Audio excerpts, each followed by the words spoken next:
केशवाय नमः नारायणाय नमः माधवाय नमः गोविन्दाय नमः विष्णवे नमः मधुसूदनाय नमः त्रिविक्रमाय नमः वामनाय नमः श्रीधराय नमः ऋषिकेशाय नमः पद्मनाभाय नमः दामोदराय नमः संकर्षणाय नमः वासुदेवाय नमः प्रद्युम्नाय नमः ओम अनिरुद्धाय नमः पुरुषोत्तमाय नमः मदोक्षजाय नमः नारसिंहाय नमः ओम अच्युताय नमः जनार्दनाय नमः उपेन्द्राय नमः हरे नमो श्रीकृष्णाय नमः श्रीकृष्ण परब्रह्मणे नमो नमः प्रणवस्य आत्मा परब्रह्म ऋषिः परमात्मा देवता दैवी गायत्री छन्दः प्राणायामे विनियोगः यो देवः सविता अस्माकं धियो धर्मादिगोचरः प्रेरयेत् तस्य यद्भर्यस्तद्वरेण्यमुपास्महे आपो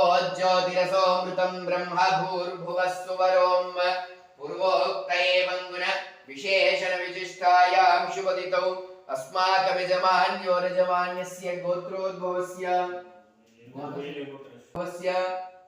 उमेश नामधेयस्य माता का नाम सूरजमुखी यजमानस्य मातृनाम सूरजमुखी नामधेयस्य सुनीता देवी नामधेयस्य मोहिनी मनीषा नामधेयस्य विशेष कुणाल नामधेयस्य अस्माकं सकुटुम्बस्य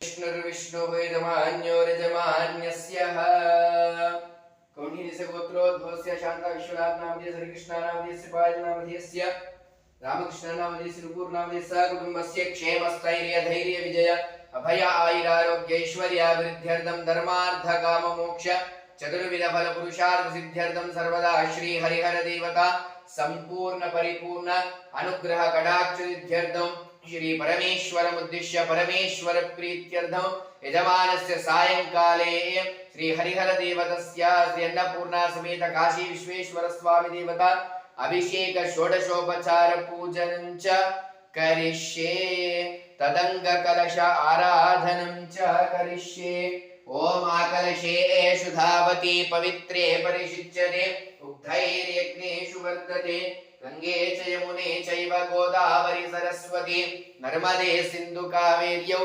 जलेऽस्मिन् सन्निधिं कुरु ओम ओम ओम इति अभिमन्त्र्य कलशोदकेन पूजा द्रव्याणि देवमात्मानां च सम्प्रोक्ष्य अपवित्रः पवित्रो वा सर्वावस्थाण्डकोऽपि वा स्मरेत् पुण्डरीकाक्षं सवाक्य अभ्यन्तरश्रुतिः पुण्डरीकाक्ष अताध्यानम्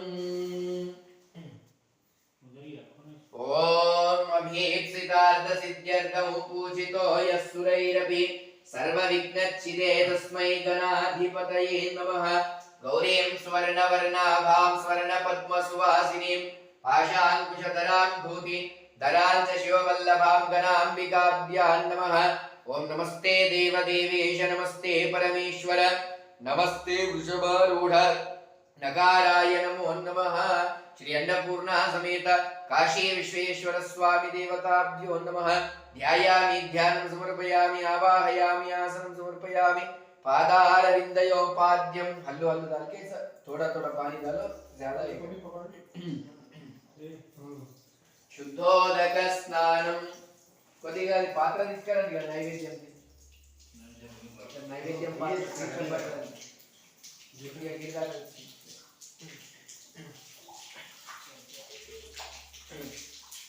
ओम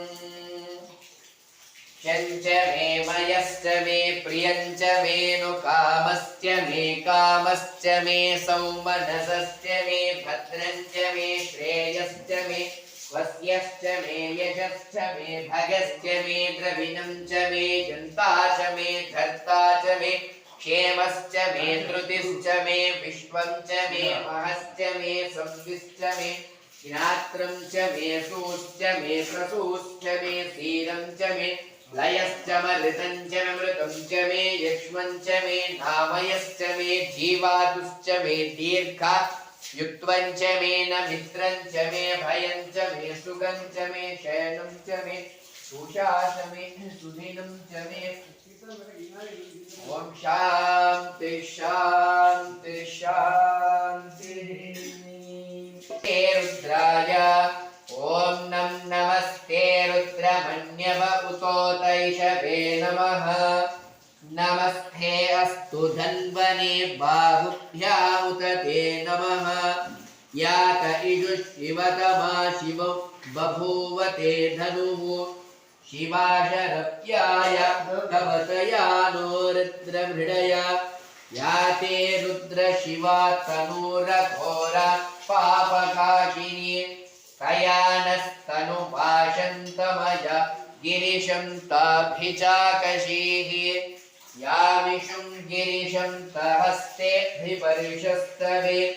शिवाङ्गिरित्रदां कुरु माहि पुंसीः पुरुषं जगत्। शिवेन वचसा त्वा गिरिशार्चावधामसि। यथा नः सर्वमिज्जगत यक्ष्मगुं सुमना असत्। अद्य वोचदति भक्ता प्रथमो धैर्योऽभिषग। अहीगस्य सर्वान् जम्भयन् सर्वाश्च यातु धान्यः। असौ यस्ताम्रो अरुणभुत बभ्रुः सुमङ्गलः। ये क्षेमा गुरुरुद्र अभितो धिक्षस्कृताः सहस्रशो वैशागुं विलोहितः। उतैनं गोपा अदृशन्नदृशन्नुदाहार्यः। उतैनं विश्वा प्रमुञ्चतन्वनस्त्वमुभयोरात्रियोक्ष्यां। ह्यस्य देहस्त इषवः पराता भगवो वप। अवदत्य धनुस्त्वगुं सहस्राक्षशितेषु ते। निशीर्यजल्यानां मुखा शिवो नः सुमना भव। विज्जं धनुःप्रवर्धिनो विशल्यो मानवागुंकुत। अनेशन्नस्येषव आभुरस्य दिशं गलिः। याते हेतिर्मीडुष्ठमहस्ते बभूव ते धनुः। तयास्मान् विश्वतस्त्वमयक्ष्मया परिभुज। नमस्ते अस्त्वायुधायानातताय धृष्णवे। उभाभ्याहुतदिक्लघु बाहुभ्यान्तव धन्वने। परिते धन्वनो हेतिरस्मान् पृणक्तु विश्वतः। अधोय इषुधिस्थवारे अस्मन्निदेहितं। तन्विश्वेश्वराय महादेवाय त्रयम्बकाय त्रिपुरान्तकाय त्रिकाग्निकालाय कालाग्निरुद्राय नीलकण्ठाय मृत्युञ्जयाय सर्वेश्वराय सदाशिवाय श्रीमन्महादेवाय नमः। पूरा डालो, पहले पूरा सब डालो। पूरा डालने के बाद हाँ शुगर भी डालो थोड़ा। शुगर पूरा डालो।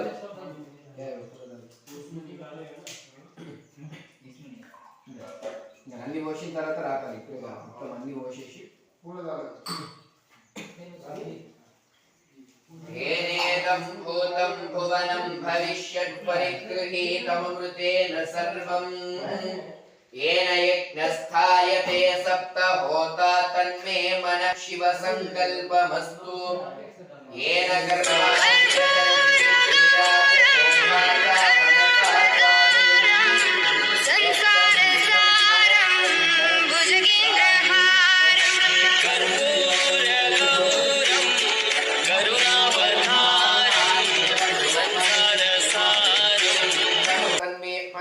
शिव संकल्पमस्तु।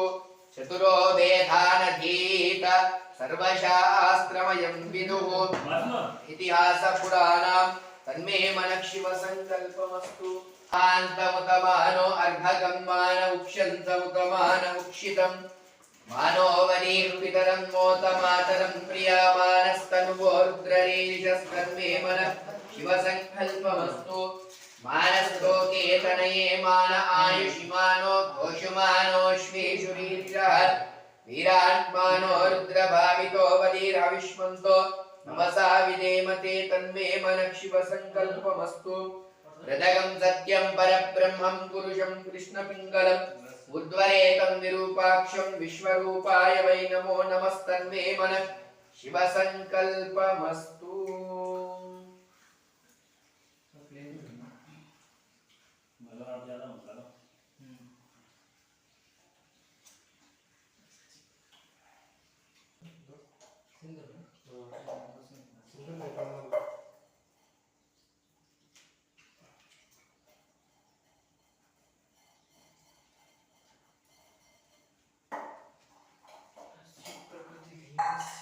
परस्य महेश्वरः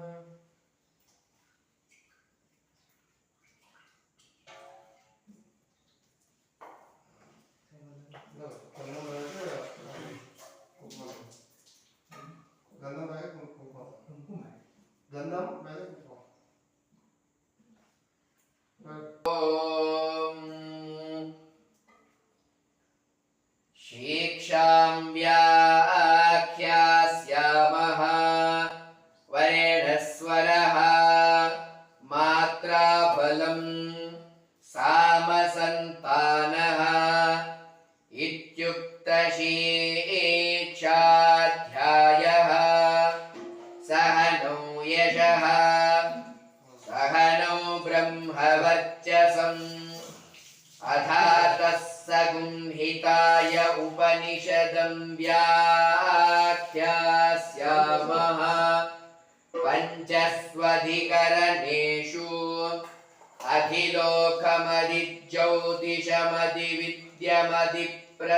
अधिलोकमधिज्योतिषमधिविद्यमधिप्रथमध्यात्मम् तामहासगुंहिता इत्याचक्ष्यते अथादिलोकम् पृथिवी पूर्वरूपम् योरुत्तररूपम् आकाशः सन्धिः वायुः सन्धानम् इत्यधिलोकम् अथादिज्योतिषम् अग्निः पूर्वरूपम् आदित्य उत्तररूपम् आपः सन्धिः वैद्युतः सन्धानम् इत्यधिज्योतिषम् अथादिविद्यो आचार्यः पूर्वरूपम् अन्तेवास्युत्तररूपम् विद्यासन्धिः प्रवचनगुंसन्धानम् इत्यधिरूद्यम् अधारिप्रजौ माता पूर्वरूपम् पितोरुत्तररूपम् प्रजासन्धिः प्रजननगुंसन्धानम् इत्यधिप्रजौ अधाध्यात्मौ अधराहनुः पूर्वरूपम् उत्तराहनुरुत्तररूपम् वाक्सन्धिः जिह्वासन्धानम् इत्यध्यात्मम् इतीमा महासगुंहिताः य एवमेता महासगुंहिता व्याख्यातवेद सन्धीयते प्रजया पशुभिः ब्रह्मवर्चसेनान्याद्येन सुवर्गेण लोकेन यश्चन्दसां वृषभो विश्वरूपः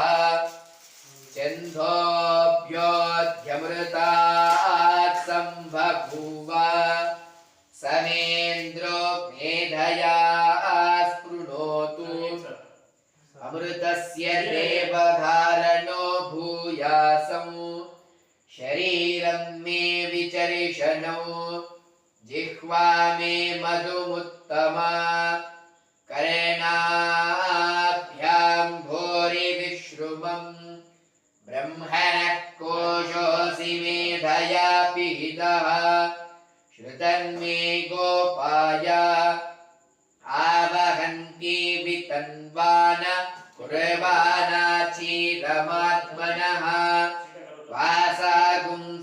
समगावश्च अन्नपाने च सर्वदा ततो मे श्रियमावह लोमशं पशुभिः सह स्वाहा अमायन्तु ब्रह्मचारिणः स्वाहा विमायन्तु ब्रह्मचारिणः स्वाहा प्रमायन्तु ब्रह्मचारिणः स्वाहा दमायन्तु ब्रह्मचारिणः स्वाहा शमायन्तु ब्रह्मचारिणः स्वाहा यशोचने सानि च स्वाहा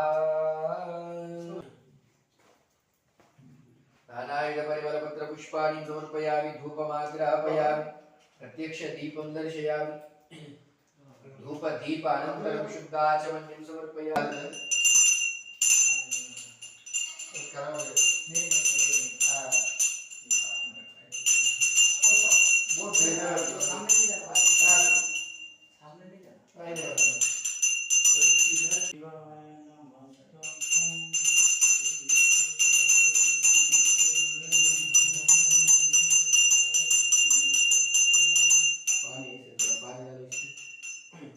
नैवेद्यं गायत्र्या प्रोक्ष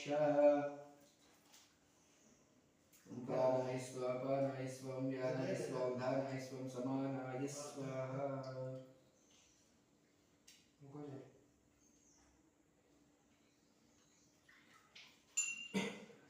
मंगलनीरा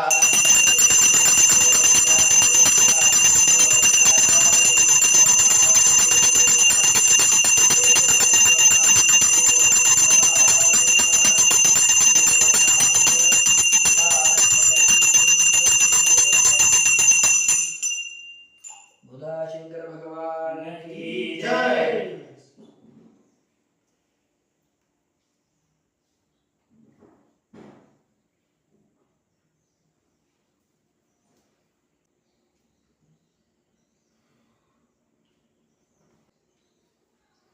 नमस्कार कर लो करके मेरे को वो दे दो बाहर कर पानी का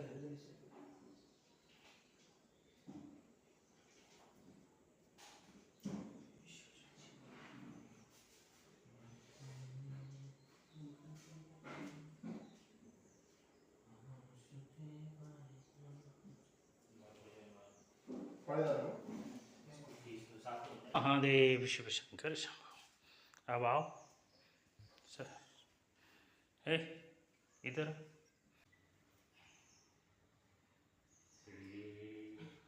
ओम श्री शिवाय नमस्तुभ्यं श्री शिवाय जय हो मैया पार्वती जी की जय हो गणेश जी महाराज की जय हो महाराज की जय हो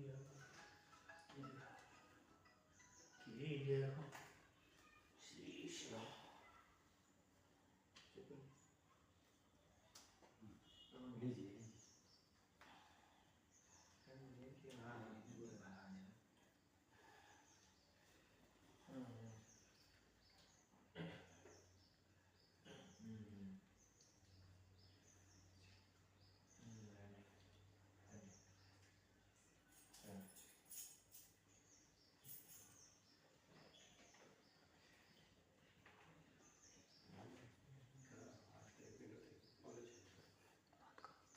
बंद करो ना, नहीं हो रहा।